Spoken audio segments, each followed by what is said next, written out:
I'm not ashamed to own my Lord, nor to defend his cause.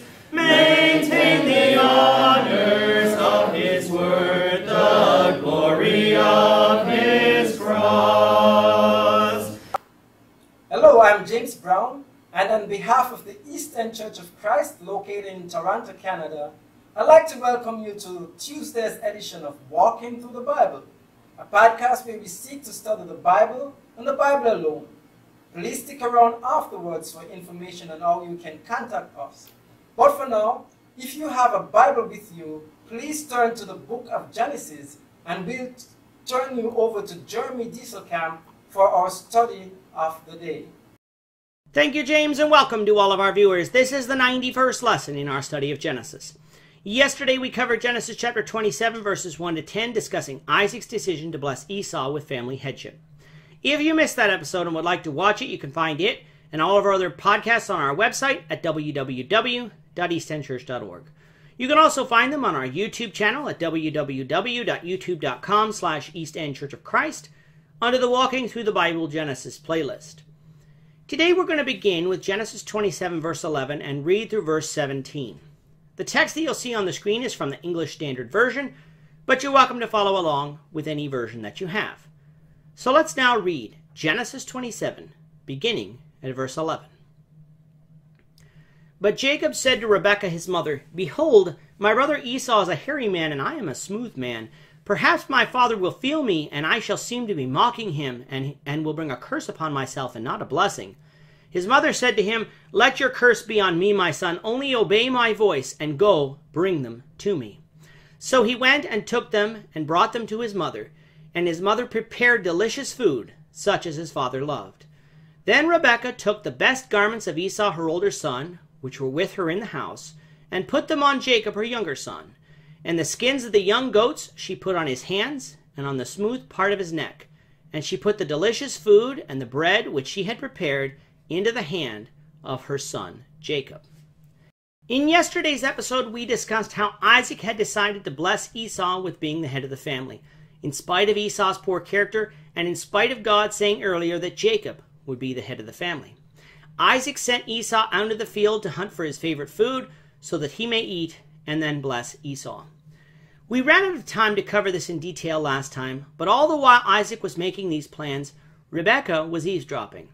That Isaac did this in secret shows that he knew that what he was doing was not wise, and that Rebekah wouldn't approve, but since he wanted to bless Esau over Jacob, that's what Isaac did. Rebekah, knowing what God's intentions were, sought to interfere with Isaac's plans and have Isaac bless Jacob instead. Now, even though she would succeed in getting the right result, with Jacob being the head of the family, that doesn't mean that the Lord approved of the way she went about it. Her plan was to deceive her husband by having Jacob dress like Esau and bring him a prepared dish so that Isaac may bless him without knowing it. Intentionally deceiving someone is lying to them. Isaac is going to ask Jacob who he was, and Jacob is going to say Esau. That is a lie, and it is sin. Now, we might say that her motives were pure, or that she was trying to stop Isaac from doing something that was wrong, but stopping someone from doing wrong doesn't justify us doing wrong ourselves in the process. It is true that God had prophesied that Jacob would be the head of the household, but since this is the case, Rebekah could have left things up to God to solve, instead of trying to solve the problem for God. How could God have solved this problem? He could have done it in many ways, but God also allows us to make our own mistakes, punishes us for our mistakes, but also uses our mistakes to accomplish his purpose. What Rebekah does here ensures Jacob the blessing that God intended, but it came at a high price, for it would divide the family. It would cause Jacob to have to flee for his life, and as it turns out, it would also mean that Rebekah would never again see her son, for she would die before Jacob returns. That's an awfully high price to pay to try and fix something for God that God could have fixed for himself. But alas, such is the way with all of us. For we too try to help God out, only to find out in so doing, we cause ourselves more problems. When Rebekah told Jacob of her plans, Jacob was reluctant. From reading this passage, it doesn't appear that he was reluctant because he did not desire the blessing. It appears he was reluctant because he didn't want to get caught. He tells his mother that even though his father is blind, he would still be able to tell the difference between Esau and himself because Esau is a hairy man. He is worried that if Isaac does find out, he would curse him instead of bless him.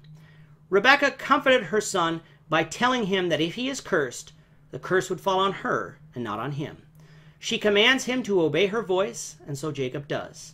He brings her 2 young goats to prepare for Isaac to eat. Rebekah then dresses up Jacob in Esau's clothing, puts the skins of the goats on his arms and the back of his neck to make him hairier, and then sends him off with the food to be blessed by Isaac. With that, our time is up for today. Please join us, the Lord willing, tomorrow when we will continue our study of the book of Genesis, beginning with Genesis 27:18. Thank you, Jeremy. And to our viewers, we also thank you for watching.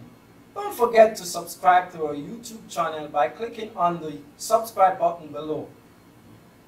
Should you have any questions or comments, please leave a comment below or email us at answerintheword@gmail.com. We'll try to respond to you as quickly as we can. We hope you'll join us, the Lord willing, tomorrow when we'll be continuing our study of the book of Genesis. Goodbye for now and have a great day. I'm not ashamed to own my Lord.